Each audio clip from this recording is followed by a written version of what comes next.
Hi folks, welcome to Studley Park and our walk with me where we get to see the Kookaburras. We're going to be seeing a lot of the Kookaburras. We've got about an hour worth of video here, even though the Kookaburras, we were really only there for 10 minutes actually photographing Kookaburras, but we still have an hour to get through all of the shots. We will be doing the parrots that were taken on the same walk in a separate video, so keep an eye out for that and hope you enjoy the Kookaburras today.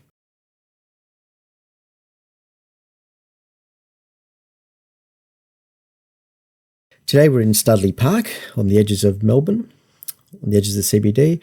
We're at a little bit where the park connects with Collingwood. There's a bridge that goes from Gipp Street across to Studley Park. And we're not walking very far. We decided to go for a walk, but as soon as we crossed the bridge, we noticed some Kookaburras. And this is a park with a lot of people in it, a lot of people. It was interesting on this particular day, the birds we found on this day were so much more comfortable with humans than most of the birds I've seen in other parks when I go for a walk. And so they're sharing what's a relatively small area that's really surrounded by trees. And on those edges, the birds that come into the edges where the humans are very, very tolerant of humans. The first thing we saw were the Kookaburras. So my wife was with me, and she loves the Kookaburras, and we hadn't had a chance to really see a Kookaburra for, well, in her case, probably about 2 years, because we've been in a lockdown, and Shelley hasn't been able to go out and, see the bush. So we saw the Kookaburras, so that was our first attention. And so this little guy was obviously down low, having a hunt for something. And as it turns out on this day, he was pretty darn successful. And while we're having a look at this Kookaburra, we saw the infamous Yarra seal. Salvatore the seal happened to be swimming past as I was taking photos of the Kookaburra.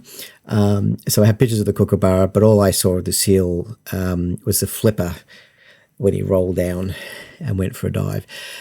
So Shelley was very, very excited. We had hoped to see the seal. We weren't looking for the seal at this particular moment, but that's when we saw it. So I don't have photographs of the seal to share you, but I do have photographs of the Kookaburra. And the Kookaburra is one of my favorite birds. They're really, really beautiful birds. Photographically, what I'm not keen on in this particular scene here is that this tree is kind of scrappy. It's not my favorite kind of tree. It's not a gum tree. I'm not even sure that it's a native tree. But nonetheless, the light's very, very hot and cold, and he's in the middle of it. But that's all right. I don't think this is a lost cause, because if we bring up the shadow detail, you can see all that information is still there. Even though it looks really dark, all that information is still there. And that's why we shoot raw. So the first thing I do is to see just how much I can see and whether the eye actually comes out. And we can get the eye out. It doesn't really stand out as much. Like it's not a great shot, but it's an okay shot.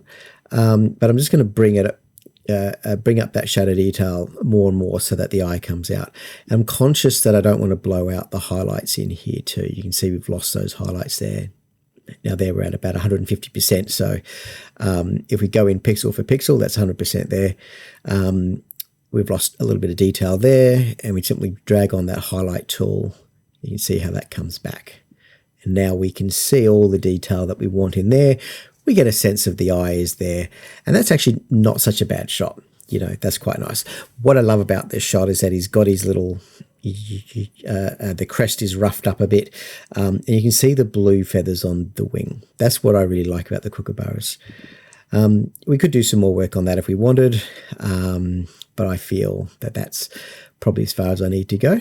You can choose how much you want to harden up the blacks. You can see I do most of my work with this tool, the levels tool.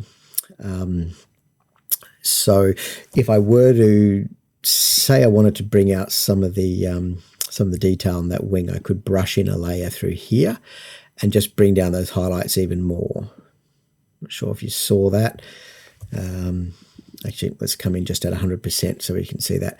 You can see the feathers just out here. They're slightly out of the plane of focus because I'm actually focusing on the eye. So the eye is sharp, but the feathers are a little bit on the soft side.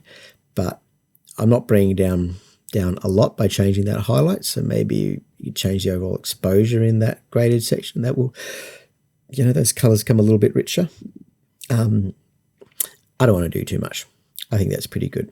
We'll put that in the keepers section. And we do have a few versions of that guy, so I'll just copy that treatment. You can see I take quite a few. I let the continuous shutter just roll through and take a series of shots because sometimes you find, particularly when the stabilizers are working hard, because I'm not always standing still properly, but the stabilizers working hard, some of these images will be sharper than others. But in this case, I think they're all pretty similar.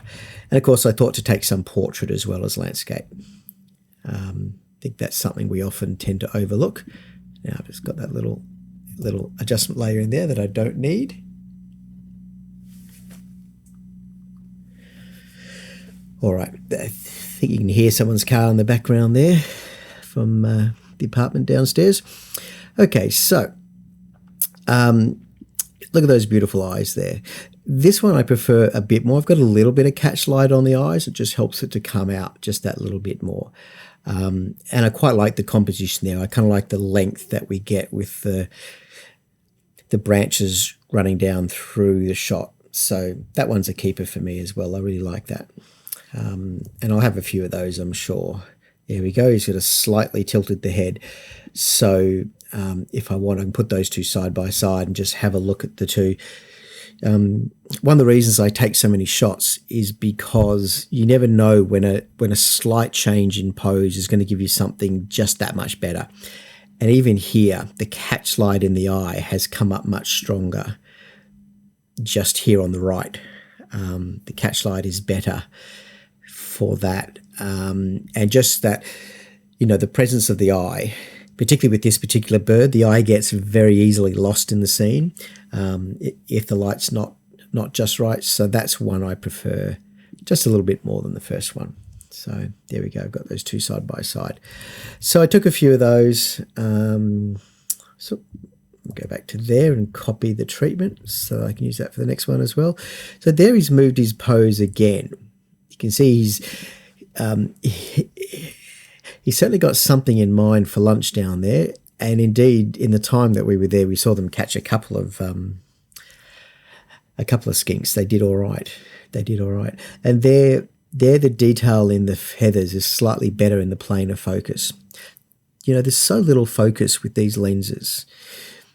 We worry about, the f-stop. We think, it's only an f6.3. I want something faster. But you don't have a lot of depth of field to work with anyway. So there's not a lot of depth of field here. Also here we're working at relatively high ISO, we're humped up a bit, and so we're pushing the gear to the limit of what you can do, and just even trying to get things sharp and in focus can be a challenge, particularly with a bird that moves about. So here he came down to the ground. You can see, you can just get a hint of the tail feathers that have this sort of ochre brown, kind of an orange kind of a tone. They're really nice. It just sort of gives you an idea as to the scale of the bird too. It's not a huge bird. It's not a tiny bird. It's not a huge bird. That was a minor. That was about the time when we saw the seal. That was where the seal actually came in, and I was trying to show some pictures of the kookaburra to Shelley. And here the kookaburra has actually gone into its nest. We've worked out its nest, which is why we're not telling you where the nest is. Plenty of people seem to know it's there, like it's right, it's right on the walking trail. There are people coming and going the whole time. So we'll come back to some of the kookaburras in a minute. And so we were seeing the kookaburras coming and going from the nest, and I was taking some pictures of some of the flowers while we were doing that, as I tend to do.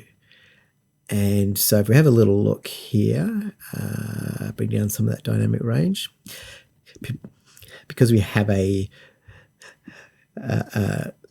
white flower, it's going to be very easy to lose that white. So that's where the dynamic range tool, you can play with it to get things exactly where you want. Okay, so here I want my dark bits to be dark, but I want the midtones to still be bright. So it's a bit too dark for me. I'm going to brighten that up a little bit right across the board there. I don't have any layers painted in at the moment, and just to keep that the highlights nice and crisp, so that they're not actually blown out. That's nice. That's worth keeping. Now here I was trying to shoot this flower, and of course I started to notice the bee that was in the background, and hoping that he would come on in, which he did. And there he is. There's our little bee. He came on in to say hello. And the wind is blowing everything around quite a bit. Actually, I quite like this image here. I think this image has got a lot of potential. I'm just going to reduce the shadow detail a bit, because I want a little bit of contrast in there, just not too much. And I might play with some of the crops. I'm going to go with a 16:9, because I'm going to put these on the front of the video when I upload it. So that's how I'm going to crop it for the video. This gives you an idea of what it looks like. I like that. That looks like really nice composition. You know, the key to this composition is that I want one thing to be the hero, and I want other things to complement. So the hero has to be sharp, you know, and you can see, even though it's moving in the wind and all that kind of stuff, I've got a reasonable degree of sharpness there, and it stands out from the background. That's the key thing. And then I have a little bit more to play with in terms of composition. So that's how we're playing with that. This is nice. The bee's not sharp, and he's kind of like back to front and all that sort of stuff. But I quite like it still. I'm not sure it's one that would make the cut, but we'll see. We'll see. We'll drop that in there. I would have liked one where the bee was slightly more the hero of the shot, where we could actually see the bee. I mean, the bee is sharp there, but we can't actually see half the bee. So that's a little bit of a shame, but it's cute.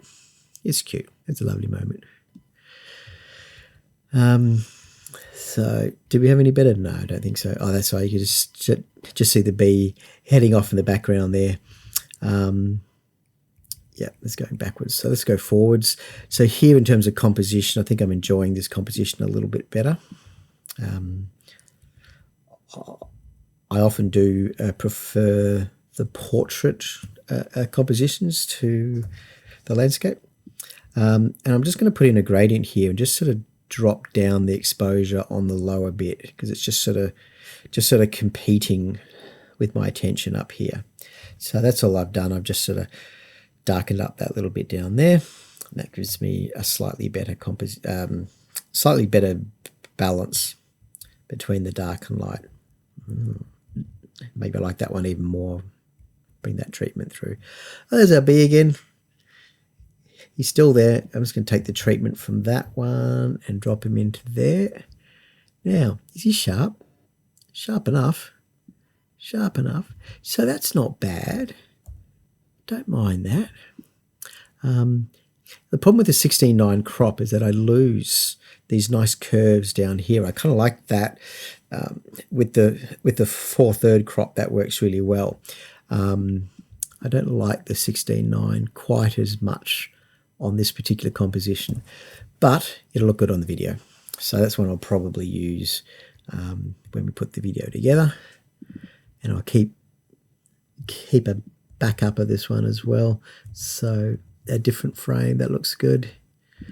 Does the bee do anything spectacularly interesting in any of these?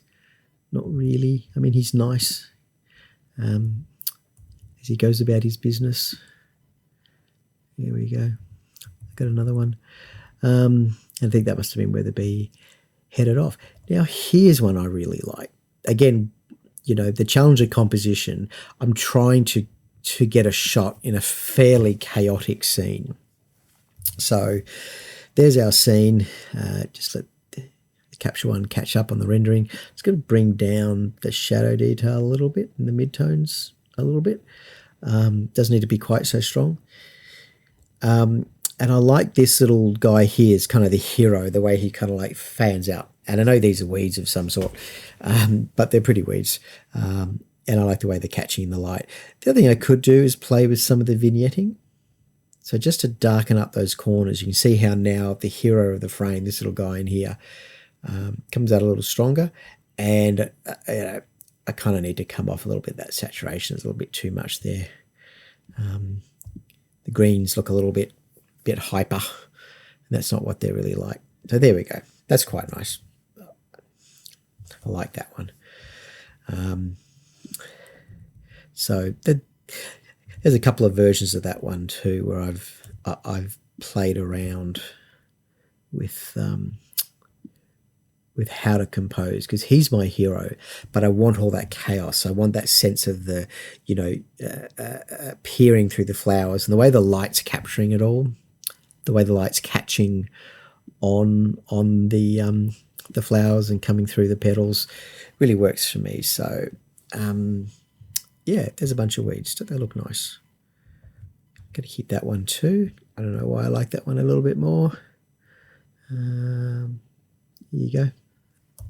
Et voila. All right, what else have we got? Ooh, that one I also like. I like this one because it's kind of framed by that flower on that end and that on that one. So I kind of like that one too. Well, I have a few to choose from now. All right. That wind was the hard bit on this day. Every time I wanted to shoot something, the wind would just kick through.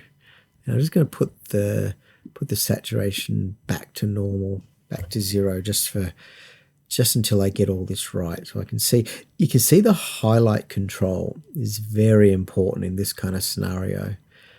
It's very easy to lose those highlights. Now, in fact, I'm just gonna reset everything. That's basically straight out of the camera. That's raw, and I just put on that crop because that's what we use in the video now. So if I were to bring up the saturation, I just get a hint more of the yellow because it is a yellow flower. If I bring down the exposure, the detail comes through a little bit in the petals, but the background gets a little heavy. So it's actually the background here is very, very heavy, and that's what I want to really counter. So I'm just going to bring up the background like that quite a lot, and then bring down the overall exposure. And that just sort of gives us a much more even exposure from the highlights to the dark areas. That's more where I'm headed. I wonder what it would look like if I bring up the warmth just a little bit as well. There we go. That's a bit more in the ballpark. It's more where I'm aiming for. Anyway, I do have a few of those. One or two might even be sharp. We'll have a look. Let's just drop that treatment on there. Give that the crop we're using today. There we go. That's quite nice. All right. We'll get back to birds very soon. Because the wind on the day was really driving me nuts.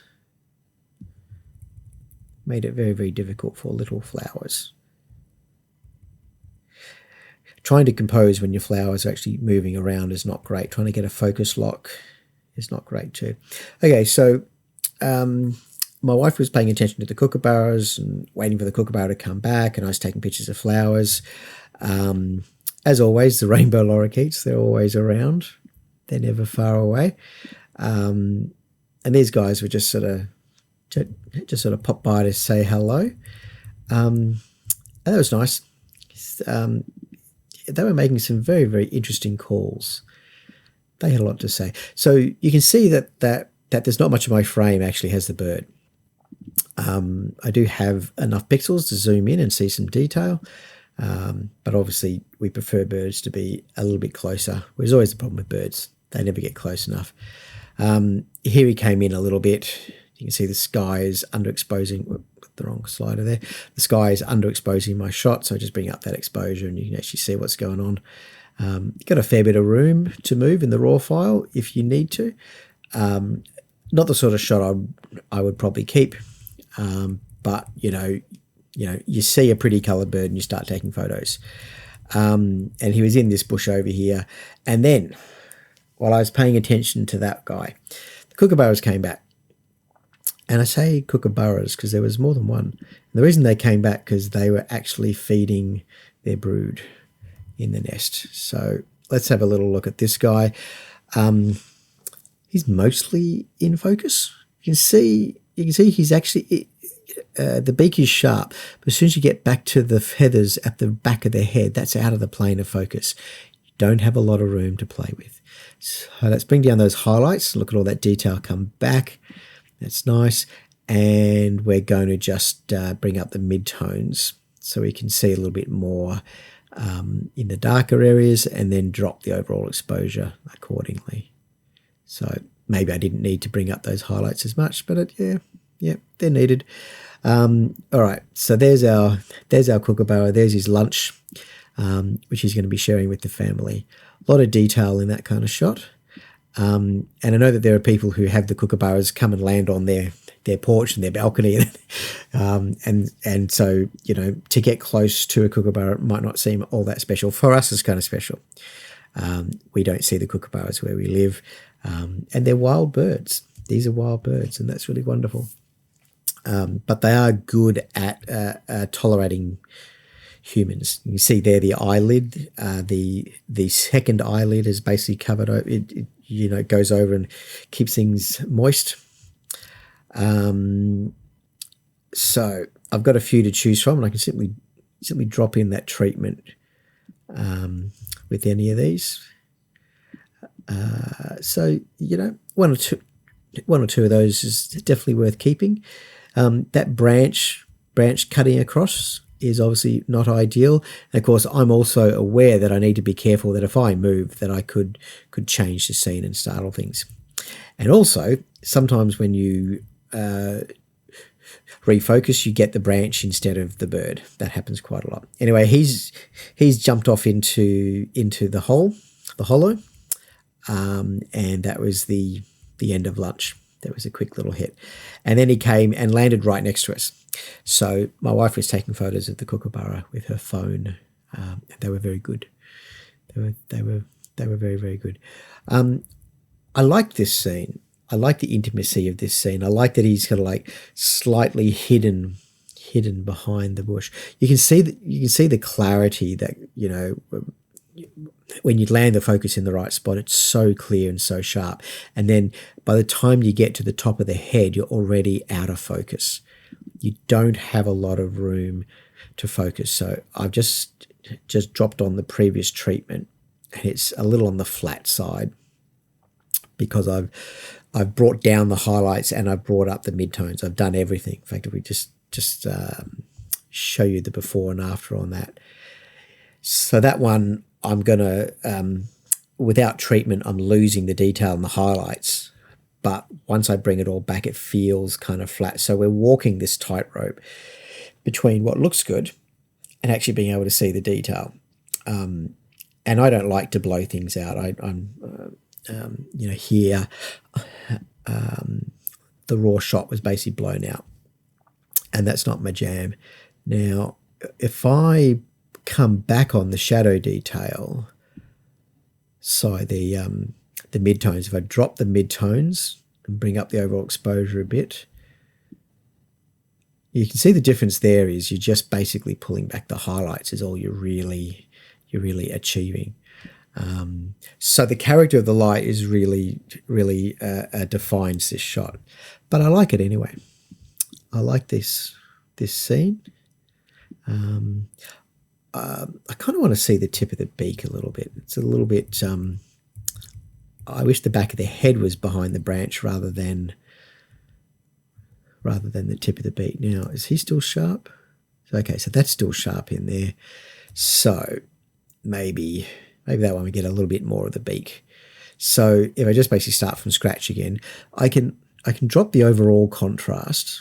Is one way to do it. That's one a quick way to get back control, bring back those highlights, because that's really important. And it could be that that's all you really need to do. You could choose to brighten up the overall scene, the midtones in the scene a bit if you wanted to.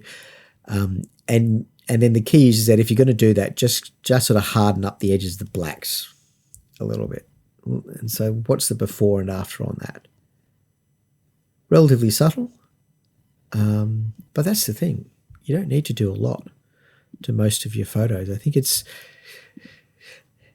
tempting for people to, to try to completely transform their image with their processing. But, most of the time, maybe if the light's good, you often don't need to do much to the photo anyway. So here's one where I kind of want to get him out of the center of the frame. He's like right in the center, and that feels kind of awkward. And I have a bit of room there to crop in. And maybe for me, that's a more pleasing shot. Obviously, he's a little bit scrappy on the beak there because, he's a kookaburra. He's been up to business. He's been eating things. If you wanted to, you could actually go in with the cloning and healing to sort of clean up some of that stuff. Now, to what extent is this manipulating the image? There's a very fine line here between that. It would be easy to go too far. So you just want to be careful. That was really, really kind of an eye magnet. So I thought it was worth getting rid of that. Some people might even come in and get rid of this one feather that's out the yazoo. Notice my hardness isn't soft. I always like to use a very soft brush, not a hard brush. It seems to be coping pretty well anyway. But I find a soft brush will hide the evidence better. Okay, there you go. There's a nice little portrait that can go at the front of the video so people can see what this video is going to be all about. So we have a few to choose from. I was kind of hoping he would do something or something would change. And his mate came in, and his mate had a skink as well. Doing a slightly better job of hiding this one.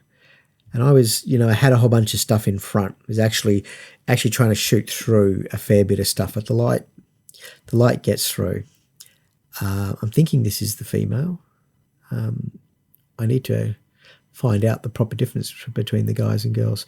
You can see, obviously they've found a spot where the skinks are happy, or where they used to be happy. This poor little guy, his fate is sealed. Don't like his chances of getting out of there. So what can we do with an image like this? I quite like the character that this scene gives, the fact that we're peering through, that we have the layers there. That works for me. I know it doesn't work for everyone. It's okay. First thing I want to do is just to brighten up the kookaburra, because that's the hero of the scene, and I just want to bring him out more and see what happens when I do that. In fact, just to hide my footsteps, I'm going to brighten up that whole half of the frame, I think, like that.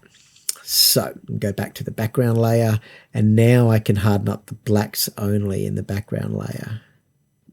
And the other thing I'm going to do, I'm going to pop in another layer, the gradient. Don't be afraid to use as many layers as you like. You can go hard on the layers. You see there, by darkening up that edge out there. In fact, not just darkening, I just want to lose all that contrast. So bring up the midtones, but drop the exposure on that layer so that it looks kind of soft. Want that to be soft because the rest of the frame is soft too. And in the end, I've just got this little bit in here that's sharp, and that's what kind of makes the frame. It's a little bit disappointing, this piece of grass that's in the way. That kind of spoils the shot a little bit. I could sort of clone out that. I feel I'd have to do a fair bit of work through here. And now we're changing the scene in a fairly substantial way. If this was a perfect shot, the only thing that was spoiling the shot was that piece of grass, then yes, I probably would go in and do that. but, you know, it's not the best shot in the world anyway, so I'm not going to do that extra bit of work. But I quite like it. I quite like the scene, and I quite like the, you know, the way the lights come through. I just want a bit of clarity. And there, you can see I've stepped a little bit to one side, and boom, now I've got my clarity. In fact, I'm going to start that from scratch. Bring up the shadows by dragging the midtones. I'm going to pull down on that highlight slider because I know those highlights are going to blow out, and just harden up the blacks. The more I harden up the blacks, the more I feel emboldened to bring up the midtones again. So it's, you know, it's a dance between them. I still feel I've lost a bit of highlights in there. So the other thing I can do, if I feel it's not actually responding enough on the highlights there, it's going to scale in a little bit here and just paint in just in there and go really hard on the highlights just on the kookaburra. Just like that. There we go. That looks better. I love the pose of the skink. Poor little fella. He's got a pretty good idea what's to come.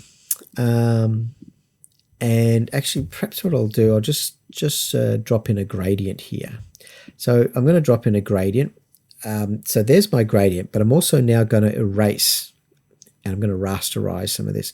I'm going to erase that gradient from my kookaburra because I don't want my kookaburra any darker. I'm happy for the rest of the background to drop out a bit. Like you see if I drop that down a bit, and that's probably a little bit too obvious. Well, let's go with that. I don't want my kookaburra getting any darker. He's already dark enough. Let's drop in another layer. I'm just going to brighten up a little bit of that, maybe a little bit on the face because I don't want to brighten up that back part of the head. I'm going to bring up the exposure on there. There we go. And now maybe a little bit of a vignette. Just a hint. So, how are we doing now? It's, you know, it's a complex scene. The light's not in our favour. You know, it's hot and cold. I guess the other thing, maybe I'll give another layer. I just feel I want to bring this down a little more. Well, the two things. I want to bring down the shadow detail, but I also just want to bring back the crispness to the black point in that. So I'm just going to harden up the blacks just in that little layer there, just evens it out a little bit. Now let's have a look at our before and after. That's much more pronounced than some of the other ones we've done. This shot needed some work. This was never going to be a good shot straight out of the camera.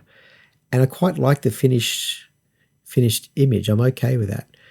You know, we get to see that, you know, that the eye stands out. It's got some prey. We've got the blue wings, the blue feathers that are on the wing. These are the Laughing Kookaburra. It's not the blue wing Kookaburra. So here's one where maybe we'll go to the effort and we'll take out that little blade of grass. But we just need to do it carefully because I don't want to change the scene. I don't want it to misrepresent my particular kookaburra. It's got to be true to the bird in question. Now, trying to get that edge to land exactly where it needs to. That looks pretty good. So I'm using the healing tool, and I'm just going to take out piece by piece. The key to this stuff is that try not to do it all in one hit. So I'm hoping I can just clone out. No, that's not quite what I wanted. I see what's happened. At the moment, it's saying that bit is the same as this bit. All right, I'll come back to that one later. Just going to do it section by section. And it doesn't actually have to be perfect. It just has to hide the evidence of what you've done. Let's just drag that down there. I can already tell that's in the wrong spot. Yeah, you just need to do a good job of hiding the evidence. That's all. So that bit of chaos down there is all right. I'm going to make another healing layer. You can see this stuff actually takes a little bit of effort to do well. Even though the tools are great and the tools really are wonderful, it's still effort to do it well. And here it's kind of mucked up a little bit of the edge, 2 bits on the actual kookaburra's bill. So I'm going to smooth in that one there. I'll probably have to come back and clean that up and smooth in that one there. Those are the two bits I want to clean up. Of course, it's gone and found the original piece of grass there, isn't it? Let's try that. That's better. That one up there is not right because it's not a blue-billed kookaburra. There we go. Now, the average person is not going to question the cleanup work on that grass because it's not in a critical area, and there's so much chaos in the scene anyway. So there you go. That's that is our before and after of our kookaburra with a skink. That's lunch, everybody. All right, let's just make a clone of that because I want a different crop. So I'm going to have one with this crop and one with the other crop. So there you go. That's not a bad looking bird at all. Not a bad looking bird. All right, what else have we got today? We do have a few versions of that. I'll just keep a few spare ones so that when I go and delete everything that doesn't have 1 star or more, and I usually only give out 1 star, then I'll have a couple of versions just in case something happens to my raw file. This pose not so good, a little bit more chaotic than the last one. You see here she's about to go. She's off. She's gone. And at 200th of a second, that's a blurry bird. It's a very blurry bird. And let's see where she went. There she is. Now, not a great shot. Not the most amazing shot of a kookaburra. What I love about it is that I get to see that beautiful orange ochre colour and the banding that's on the tails, and also get to see the blue. These are very colourful birds. They have a lot of colour. And I'm just going to bring down those highlights. You can see the difference that made. And then I'm going to bring up the midtones. So I might actually just bring down the overall exposure and then bring up the midtones a bit more. Somewhere in there I've got a happy medium. So really I'm just concerned about the colours in here. I just want to see those. And it's nice to have a reference shot of that. But it's not a great shot of a kookaburra. If you don't know your birds, you wouldn't know it was a kookaburra. All the action's happening inside, and then she was off. So here's the first bloke we saw who's been hanging out on this branch. So all that stuff you saw was happening while my wife was taking shots of this kookaburra with her phone because he's so close. He's crazy close. I actually started to zoom out. So I've got the 100 to 400 and I've come away from 400 and zoomed back out to 250. And even then he's still, I'm still not getting the whole bird in frame. I quite like that little scene there with the mouth open. They were calling out and they were doing their laughter thing, and that was really lovely, really, really lovely. I've got slightly better light here. It's a bit more even light, so I can just basically bring down those highlights a bit. And look, honestly, like how much do you want to do to a photo? When the light's good, you don't need to do much to your processing. So there you go. That's probably as far as I need to go. The light in here's got a little bit of a green tinge because it's all coming through the trees. You could choose to correct for that if you wanted to, but that's the light. That's the scene. So I'm just going to correct for that green tinge just a little bit. So that's a nice picture of a kookaburra, but he's quite tight, so there's not much room for composition. So the key is here I've just sort of stepped back a little bit, and as a portrait shot, I've got the leaves coming in the foreground, and that was something that I quite liked. And the light here is a little bit more contrasty now, though. So we bring down the highlight just so we get back some of the detail in the crest. That's a lovely bird. That's a really lovely bird. There you go. There's the whole one there. Let's just sort of grab that treatment from that one, drop it on that one. There you go. I would be tempted just to pop in a little bit there and drop exposure on that. It's just a little bit of a hot spot there. That's kind of catches the eye with such a bright bird. There there he's got a touch of crazy eye there. Let's see. It's not a great angle. It's not a great composition. It's an interesting shot only, not necessarily a great photo. So what's happened here? Mum has fed half of the skink to the one in the nest, and the other half is going to this one up in the tree. We didn't see the other youngster was even there. So there you can see it's just the head's gone. We've got half a skink on offer, and that's quite a nice little scene actually. If I bring up that exposure, you start to, the white of the sky starts to kick in. So again, let's just sort of bring up the mid-tones. There you are. Maybe harden up some of those blacks as well. So we still get some black point, but have the mid-tones standing out. So we can see what's going on. Again, it's not the most amazing shot of a kookaburra you'll ever see, but it's curious. It's interesting. Here we go. So the tail has now been exchanged. Youngster's got the tail.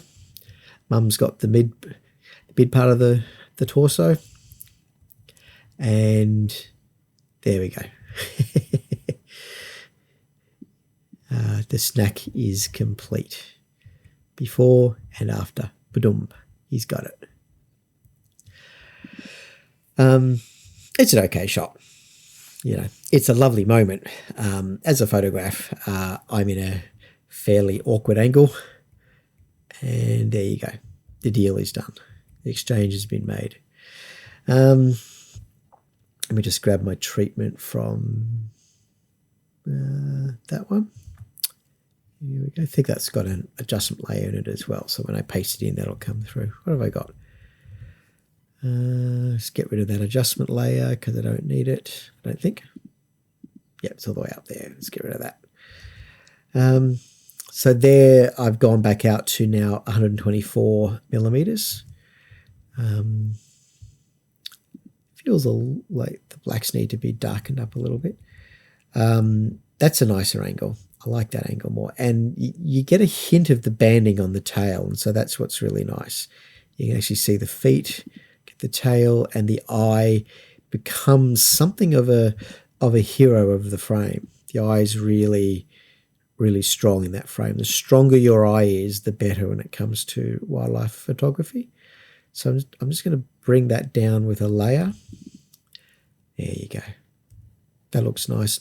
Now I might actually bring up the overall exposure just a smidge because I can now.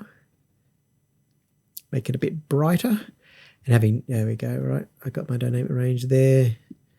Just holding on to that dynamic range. Where's my adjustment layer that I painted in? Bring back just in there. Lovely. Beautiful. That's a really nice picture of a kookaburra. For anyone in the States who doesn't know what a kookaburra is, it's part of the kingfisher family.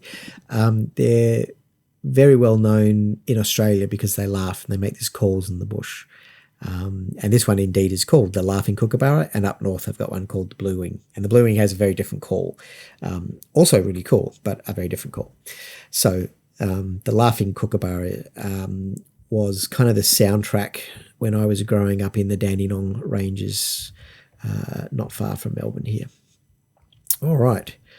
Now, let's see what else we got. You can just see that patch where I painted in has just sort of landed in there. But in fact, I'm just going to expand on it a little bit like that. I like the attitude in that shot. I like the attitude. I think all it needs is a crop. I'm just going to go back to the original aspect ratio. I think a little bit of a crop on that can actually help. It's like that because I just didn't like that stuff on the edges. Go back to my overall frame. I'm just going to bring up that white point because the whites were flattened out, and it means we're getting grey instead of white in there. And if I just bring up that white point on the chart over here to the right, then I get back my contrast in the highlights. I still want contrast there. I don't want it flat. I just don't want them to blow out. So that's quite cool. I quite like that. I think I'll keep keep a couple of those. You can see what's happening here is the branch is kind of like swinging, and he is trying to maintain his head in one spot. One of those things that birds do really well, especially the raptors, that they can hold their head in one spot while the rest of the body moves, and it helps them to watch prey. So there you go. There's a couple of very thoughtful looking kookaburras. Where's my pattern there? All right, just take out some of that because they don't need it. That's nice. Don't forget, I need a couple of shots to put at the introduction to the video, so let me make that one. I think that's a candidate. You know, and I got tons of pixels here, so let me think about a tighter crop on this one. Like if you're going to go tight, go all the way. Don't just go halfway in. And just because we can, I'm just going to take out this branch at the back, because on this tighter crop, that branch is just a little bit distracting. Where can I do that? Let's try that. There we go. That looks quite harmless. I mean, if I wanted to, could do the same over here. Is that necessary? Probably not. Let's have a look at that. A little bit too obvious, you think? Probably does. Take it to somewhere more chaotic. That's a good thing with backgrounds, is that if they're chaotic to begin with, then you can kind of play around with them, and no one's really going to notice that you've played around with them that much. Oh, right, I've got two of them now, have I? Get rid of that. Right, that's why I was getting... Keep hitting the wrong button there. There we go. Let's just start that over again. Put a great big splotch there, just to lighten it up. I just want the eye to come in on our kookaburra, for that guy to be the focus of attention. Just going to put back a little bit of contrast. I actually need to come off some of that saturation. The colours aren't quite true. The more you saturate, the harder it is to get your colours looking natural. And you can see here the eye is slightly out of focus. My focus is on the bridge of the nose, the bridge just here. And so there we go. I'm going to keep that one. I like it. And then we have a whole bunch of seriously close up. And again, you can see what's happening is the branch is moving. And so he's letting the body move with the branch, but keeping the head in one place. It's very cool. In fact, here's when I took a little bit of a video with that in the hope that he would actually do something, because he's just been sitting there for 10 minutes now. Just sometimes watching us, sometimes just watching to see if there's something to snack on nearby. And as the branch swings and sways in the wind, he's keeping his head nice and sharp. Oh, there you go. Change his angle. You can see that the internal eyelid that goes all white and pale. It's quite clever the way birds do that. This is at 180 frames per second. So it's captured at high speed so that when you play it back, it's at very slow speed. And was this where he takes off? Oh, beautiful. There we go. Off he goes. Lovely. So yeah, that's our kookaburra. So the little guy was up the top here, the youngster. He's just had a feed. Mum's been pretty kind and came by. No, let's start with a whole new treatment, I think, for this one. Mum has dropped in a little bit of a treatment. Just going to warm that up a little bit. Maybe take out a bit of the green. I still feel there's a green tinge in there from the neighbouring trees. It's something that happens quite a bit when you're trying to shoot things in trees. I mean, he's very sharp. The scene is kind of chaotic. There's a lot going on in this scene. I just wish this heavy branch was a bit further to the left. That would look better. That would be more pleasing to my eye. Oh, this was cute. So here I'm just sort of racing through the frame so you can see he's having a bit of a scratch, and I just let the shutter roll and grab a little bit of that. You can see all the plumage coming out where he's the old feathers are almost gone. He's got most of the adult feathers now. There's still a few in there that haven't quite completed the molt. And there's a pretty funny looking shot of a kookaburra with the second eyelid going up and feathers going off and a weird angle on the leg. So yeah, there's our little guy. He's obviously decided to have a scratch with the inner eyelid closed. So none of these are necessarily great shots. You can see, interestingly enough, you can see the colours are coming in. The adult plumage looks to be there. It's got, the blue is pretty good. The ochre on the tail is pretty good. So, I would say it's a little bit cheeky that he's still taking snacks from mum, but, if they're providing, why not? Wouldn't you be on the, you can see that nice clean bill. It hasn't been toughened up in the school of hard knocks yet. I imagine this kookaburra has quite an adventurous life ahead of it. But it has learnt not to be too scared of humans. Now, again, it's kind of an awkward angle because we're shooting straight up at the sky, but it's not a bad pose. It's a little bit in the centre. It does happen a bit with your autofocus. You tend to put your subject in the centre, and it's good to either shift your autofocus to one side so that you just get out of the centre a bit, or just to get a focus lock and reframe. Those are the two things that I tend to do to overcome that. Oh, there you go. There's a little video of our lovely kookaburra. Lovely young lad. Is this worth putting in the start of the video? Maybe. We'll see. I think we have a few to choose from at the moment. Now here, I just got a slightly different angle, and I kind of like this, the heavy part of the branch coming in over the top, because the light was coming through, and the actual, if I just basically bring down that exposure, my eye was seeing the rim light going around the subject. That's what my eyes were seeing. And of course, by the time you bring up the exposure, you tend to lose that, but you're still getting this nice sort of ethereal quality to where the light is catching off here to the right. So that combination I really like. I don't mind the heaviness of this tree here. Also, given that, you can actually brighten that up even further. You can actually lean into it, and now it's looking like the sun is just hitting in. If you really want to be cheeky, just sort of grab that color temperature and make it a little bit warmer. It looks like you've got a bit of sun flare now. So you can be a little bit cheeky with your processing sometimes like that, and I quite like that. That for me has a beautiful quality. That's got some composition to it. The subject is still sharp. It's posed off to one side. The branches are actually creating some composition for me. Do I want a bit of vignetting? Let's have a look.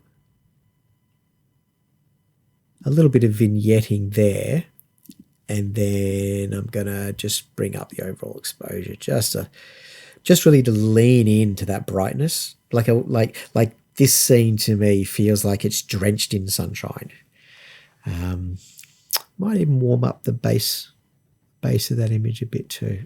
I really like that. That's the kind of shot that I like to aim for. That's got a bit of interest, got a bit of complexity. Let's get a version for our intro. It's definitely one I'll use on the video. Might just have to ease off some of that vignette for this one because I've got a different crop. And you can see I'm placing things on the lines of thirds. So, I've got that eye almost perfectly on the third. I could actually just basically scale it in a bit and do that, and it'll be perfect. There's no need for that. That's close enough. That's pretty good. And that's a lovely image. That's worth the walk out there on the day. Not that I've walked far at this point. We've seen a seal and 3 kookaburras and one rainbow lorikeets. So not an arduous walk at this stage. And there we go. I've just sort of dropped that treatment in from the previous one. The other thing I'm going to do, I've just got a little bit of keystoning that I'm going to do. I'm just going to, sometimes the keystone does some weird things. Should just do a little bit. No, it's not what I want. Let me try. Let me see if, let me just reset my keystone. Where's my keystone? Got on one of these. Keystone, there we go. Make sure that's reset. Just want to lean in that side on the left. Okay, that is not what I want my keystone to do. Keystone does that sometimes. Not quite sure. Just seems to be skewing it a lot more than I would have. I'm going to undo all that. That's not how I want my keystone to behave. Go back to my layer tools. Okay, actually I've got a few more pixels here. Then I realized, there we go. There's all of my pixels. I want all my pixels. I really like that composition. It's light and bright. I do like a bit of light and bright. Could probably bring back a little bit of that black point.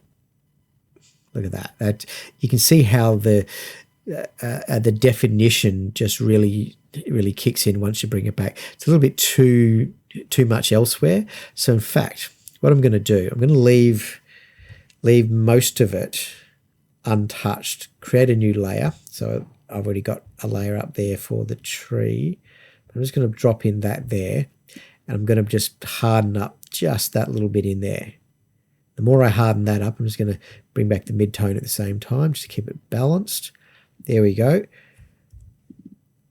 And just so that the eyes just have that black point. That's all I want. Marvelous. Marvelous. That's exactly what I want from that scene and that moment.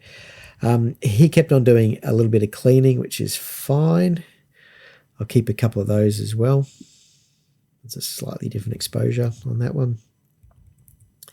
And I played with that scene a few more times. Which one? I don't need layer 2. I'll call this one tree, so I can tell which layer is which and what I've done. Drop that out a little bit for this one. It's a slightly different composition. Don't need to be so aggressive on it. Oh, that's beautiful. You can see how the light's doing so much of the work. Now there, his head has just had a little bit of a tilt. So I'm thinking he was just in the process of turning his head. So yeah, he's kind of soft in that one. Also, my camera seems to be, my hands are jumping about a bit there. I've moved my composition. I probably hadn't quite decided where my composition should be when I hit the shutter. Now, that's kind of cool. It's actually, the head is moving fast enough to blur, but the rest of him is sharp. I'm going to keep that one. It's got some character. Oh, look at that guy. Look at that guy. What a charmer. What a charmer. Beautiful little bird. And there we go. I've got a little bit of slow-mo with our friend the kookaburra as well. So that's where we might leave the kookaburras in Studley Park. I've decided to separate this one into 2 different videos. So the next video is going to have the red rump parrot and the rainbow lorikeets in Studley Park. I hope you enjoyed this one and hope you'll do the next one too. Thank you.